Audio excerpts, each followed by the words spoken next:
جیسے ہی تیسرا دن آتا ہے تمہاری قبر کی زندگی کا، جب 3 دن گزرتے ہیں تمہاری ناک کے ذریعے سے پیٹ کی چیزیں باہر آنے لگتی ہیں، ناک اور منہ سے نکلنے لگتی ہیں، اور 40 دن تو بہت دور کی بات ہے۔ جسموں کا خیال کرتے ہو؟ میں تمہیں بتاتا ہوں اس جسم کی حیثیت کیا ہے۔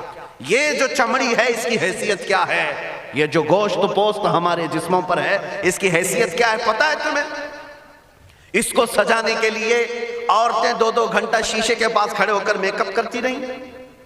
اب عورتوں کی طرف سے یہ میک اپ، لالی پاؤڈر اور کنگھیاں بالوں کو سجاتے رہے، اور تم اپنی باڈی کو بناتے رہے جیم میں جا جا کر کے۔ اب اس جسم کی حیثیت سنو، جس دن روح نکلی تمہارے جسم سے اور جب جنازہ لے جایا گیا، قبر میں تمہارے سب سے عزیز لوگ رکھ کر کے آتے ہیں، تختیاں قبر کی بند کر کے آتے ہیں، اتنی چھوٹی قبر کہ کروٹ لینے کی بھی جگہ نہیں ہوتی، ہاتھ پھیلانے کی بھی جگہ نہیں ہوتی۔ آج اپنے پلنگ پر سو کر کے دیکھو کسی کا ہاتھ ٹچ ہو رہا ہے تو نیند نہیں آتی، لیکن قبر میں اتنی تاریک جگہ پر، چھوٹی سی جگہ پر، تنگ جگہ پر چھوڑ دیا جاتا ہے کہ مردہ کروٹ بھی نہیں لے پاتا، پھر پلس اس کو اوپر سے نیچے سے پیٹ سے باندھ کر کے رکھ دیا جاتا ہے۔ تمہیں پتہ ہے اب حکماں نے جو لکھا ہے وہ سنو بزرگوں نے، جیسے ہی تیسرا دن آتا ہے تمہاری قبر کی زندگی کا، جب 3 دن گزرتے ہیں تمہاری ناک کے ذریعے سے پیٹ کی چیزیں باہر آنے لگتی ہیں، منہ کے ذریعے سے آنتڑیاں یا جو بھی اندر کا لیکویڈ ہے سب باہر آتا ہے۔ 5ویں دن کان کے اندر سے بھیجا نکلنے لگ جاتا ہے، یہ جو بھیجا سر کے اندر ہے وہ ختم ہو کر کے سڑ کر کے پیپ کی شکل میں کانوں سے باہر آنے لگ جاتا ہے، ناک اور منہ سے پیٹ کی چیزیں، کلیجہ خون بن جاتا ہے، دیگر چیزیں سب کان اور ناک اور منہ سے نکلنے لگتی ہیں، اور 40 دن تو بہت دور کی بات ہے، 8ویں دن اس کا پیٹ پھٹ جاتا ہے، پیٹ پھولتے پھولتے پھٹ جاتا ہے، اور جیسی پیٹ پھٹتا ہے قبر میں کیڑے پیدا کیے جاتے ہیں۔ تم 1000 کوشش کر لو لیکن وہ کیڑے اسی کے لیے پیدا ہی کیے جاتے ہیں، ان کی غذا ہے۔ وہ ناک سے نکلا ہوا گودا، منہ سے نکلا ہوا گودا کھانے کے لیے کیڑے جمع ہو جاتے ہیں، پورے جسم پر طاری ہو جاتے ہیں۔ پیٹ جب پھٹ جاتا ہے تو اتنی شدید تعفن والی بو آتی ہے کہ قبریں بند ہوتی ہیں، ورنہ کئی لوگ صرف بو سے بیمار ہو جاتے ہیں، کئی لوگ۔ اور یہی ہمارے جسم کی حیثیت ہے، یہی ہمارے جسم کی حقیقت ہے۔ اور چند دن گزر جاتے ہیں کہ اس کی آنکھوں کی پتلیاں لٹک کر کے باہر نکلتی ہیں، اس کی آنکھوں کی پتلیاں باہر آ جاتی ہیں اور گڑے پڑ جاتے ہیں۔ اب جو جسم کے اوپر موجود گوشت ہے اس کو چونٹیاں، مکوڑے اور کیڑے کھانے لگ جاتے ہیں، کھاتے کھاتے 2-3 مہینے کے اندر اس کو صرف اور صرف ڈھانچے کی شکل چھوڑ دی جاتی ہے، ہڈیاں باقی رکھی جاتی ہیں۔ جن بالوں میں تم کنگھیاں کرتے ہیں ان بالوں کی جڑوں میں پیپ پیدا کیا جاتا ہے، ہر بال کی جڑ پیپ بہاتی ہے۔ اور جن چہروں پر تم پاؤڈر لالی لگا کر کے اس کو سجایا کرتے آئینے میں کھڑے ہو کر، ان چہروں پر اللہ تبارک و تعالیٰ ایسی جھریاں پیدا کرتا ہے۔ یہ تو عام لوگوں کی بات، اور اگر گنہگار ہیں تو ان کے چہروں پر بچھو چھوڑ دیے جاتے ہیں، بچھو چھوڑ دیے جاتے ہیں۔ کئی لوگوں کی قبروں پر سانپ ان کی ناک کو ڈستے رہتے ہیں اور ان کا گودا پیتے رہتے ہیں۔ سانپوں کا عذاب، بچھوؤں کا عذاب، یا قبر کے عذاب کے ساتھ یہ جسم گلا دیا جاتا ہے، ہڈیوں کے سوا کچھ نہیں باقی رہتا۔ تم کیا سمجھتے ہو مرنے کے بعد احساس نہیں ہوگا؟ مرنے کے بعد ہر درد کا احساس دگنا کر دیا جائے گا۔ آج زندگی میں جتنا تمہیں چونٹی کاٹنے سے درد ہوتا ہے، مرنے کے بعد یہ درد 10 گنا زیادہ بڑھ جائے گا، تمہیں اور درد ہوگا، اور درد ہوگا۔ یہی جسم جو کیڑوں کی غذا بن گیا، کفن ختم ہو گیا، ہمارے جسم میں پیٹ کا گودا باہر آ گیا، آنکھوں سے کانوں سے ساری چیزیں لکوڈ ختم کر دی گئی، بھیجا کانوں سے بہہ کر کے نکل آیا، بچا کیا ہمارے پاس؟ جس جسم کو ہم سجاتے رہے، سنوارتے رہے، اس پر ہزاروں پیسے بہاتے رہے، یہ جسم 40 دن کے اندر کیڑوں کی غذا بن گیا، سب ختم ہو گیا۔ میرے عزیزو، ہر انسان کے جسم کے ساتھ قبر یہی کرتی ہے، قبر دباتی الگ ہے، کیڑوں کا عذاب الگ ہے، بچھوؤں کا عذاب الگ ہے، لیکن یہ سب کے لیے احکام نہیں۔ کچھ وہ بھی جنازے ہیں جب یہاں سے جاتے ہیں تو ہزاروں کی آنکھوں میں آنسو چھوڑ کر جاتے ہیں، ہزاروں کی دلوں کی دھڑکن بن کر کے جاتے ہیں۔ ان کے جنازے جب جاتے ہیں تو اللہ کے ملائکہ بھی، فرشتے بھی ان کے جنازے کو اٹھانے کے لیے زمین پر آتے ہیں۔ یہ کون لوگ ہیں؟ جو اپنے سینوں میں عشق مصطفیٰ کی شمع روشن کیے ہوئے تھے. جینا چاہتے تو مصطفیٰ کے لیے، مرنا چاہتے تو مصطفیٰ کے لیے. فاضل بریلوی نے کیا خوب کہا، لحد میں عشق رخ شہ کا داغ لے کے چلے، اندھیری رات سنی تھی چراغ لے کے چلے. جب قبر میں جاتا ہے ایک عاشق رسول، اسے رکھا جاتا ہے، کفن اس کا بھی ہے، جسم اس کا بھی ہے، لیکن فرشتوں سے بھی کہا جاتا ہے اسے آہستہ سے جگانا، محمد عربی کا غلام ہے، رسول پاک کا وفادار ہے. اور کیڑوں کا اس کے جسم کو کھانا تو دور کی بات، فرمایا گیا قیامت تک اس کے کفن کو بھی میلا ہونے نہیں دیا جاتا. نہ تمہاری آنکھ سے، نہ تمہارے ناک سے، نہ تمہارے چہرے سے کوئی گودا باہر آتا ہے، کچھ نہیں میرے عزیزو. جسم تر و تازہ سلامت رکھا جاتا ہے.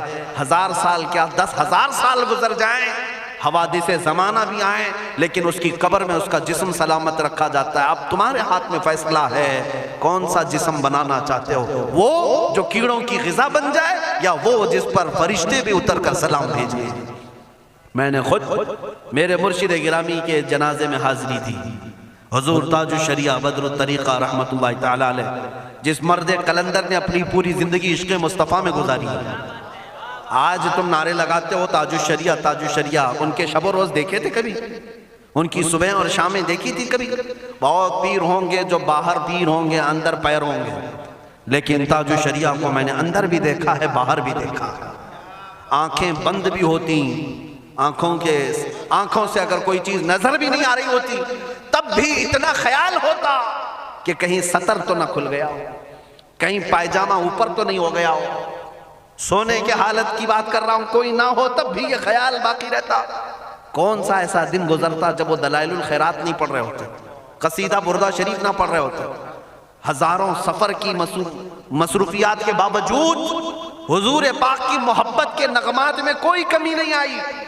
لیکن میں آج آپ کو ایک بات بتا دوں، جب انتقال ہوا وہ جمعہ کی شام تھی، اور ہمارے مردوں کو 6 گھنٹے 10 گھنٹے میں ہم کو قبرستان سپرد کرنا پڑتا ہے. 12 گھنٹے رکھ دیں تب بھی فریج منگوانا پڑ جاتا ہے، اس کے بعد قبرستان کے حوالے کر دیں.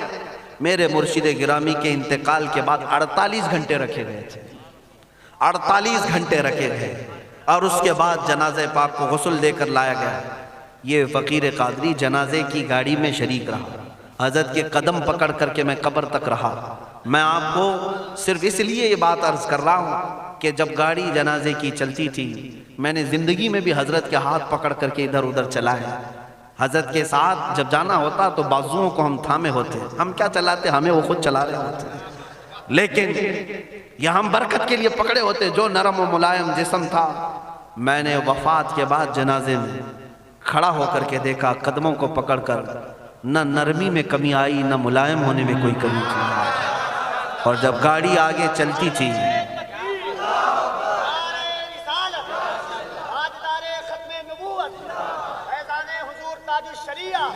جب آپ گاڑی جنازہ جس پر رکھا ہوا تھا چلتی تھی، تو میرے عزیزوں زندگی میں جس طرح جسم نرم ملائم تھا، میں نے دیکھا کہ گاڑی جب اس کے دھڑکے ہوتے تھے ادھر ادھر، تو پیٹ مبارک اور سینے مبارک ویسے ہی ہلتا تھا جیسے کسی زندے کا ہلتا.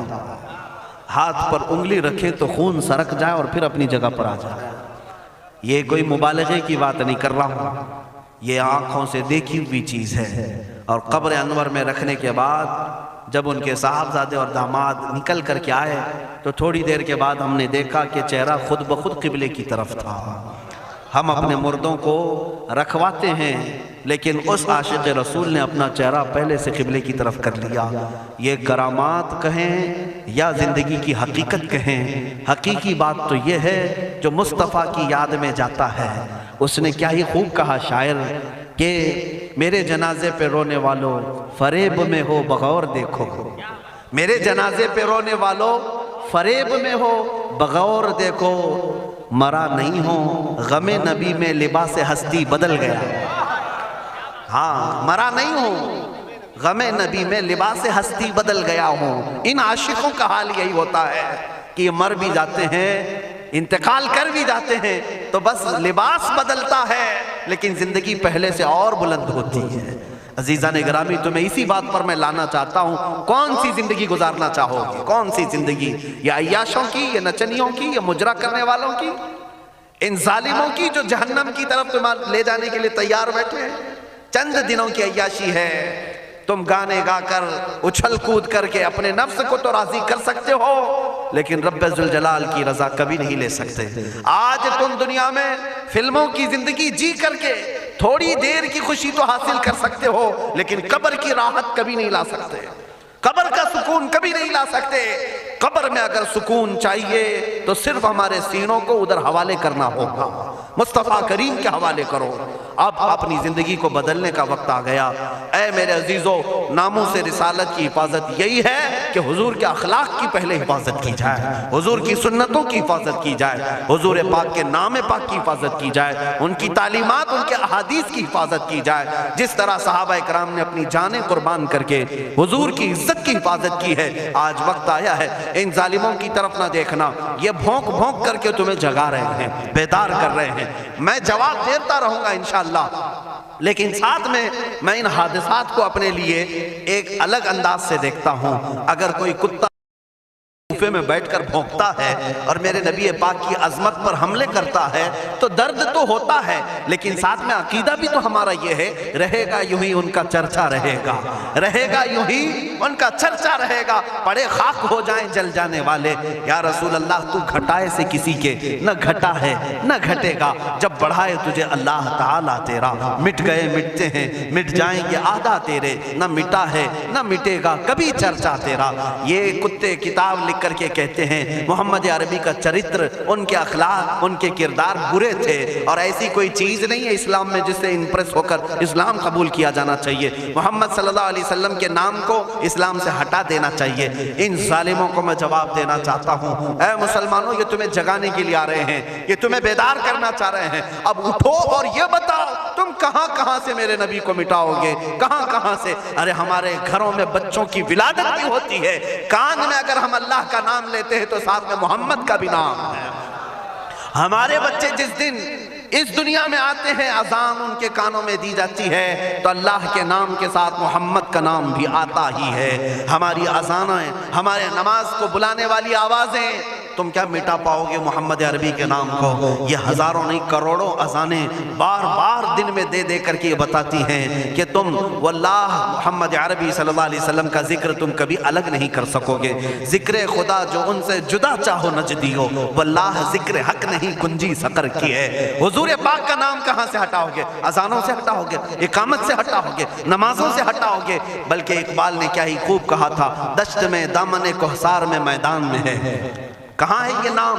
دشت میں دامن کوہسار میں میدان میں محمد ہے، بحر میں موج کی آغوش میں طوفان میں محمد ہے، چین کے شہر مراکش کے بیابان میں محمد ہے، اور پوشیدہ ہر مسلمان کے ایمان میں محمد ہے۔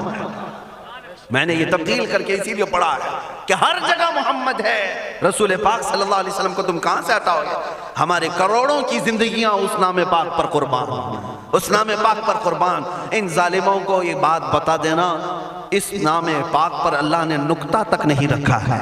محمد عربی صلی اللہ علیہ وسلم کے نام پاک پر نقطہ تک نہیں، عیب تو بہت دور کی بات ہے۔ اور مٹانے کی بات کرتے ہو، مٹانے کے لیے تم اس کا ایک لفظ تک نہیں مٹا پاؤ گے۔ محمد عربی اس عظیم ہستی کا نام ہے جس کی جڑیں تحت الثری میں ہیں، جس کی شاخیں اوج ثریا پر ہیں۔ حضور پاک صلی اللہ علیہ وسلم کو اللہ نے رفعنا لک ذکرک کہہ کر کے بلند فرما دیا ہے۔ کسی کے گھٹانے سے حضور کا نام کبھی نہیں گھٹے گا۔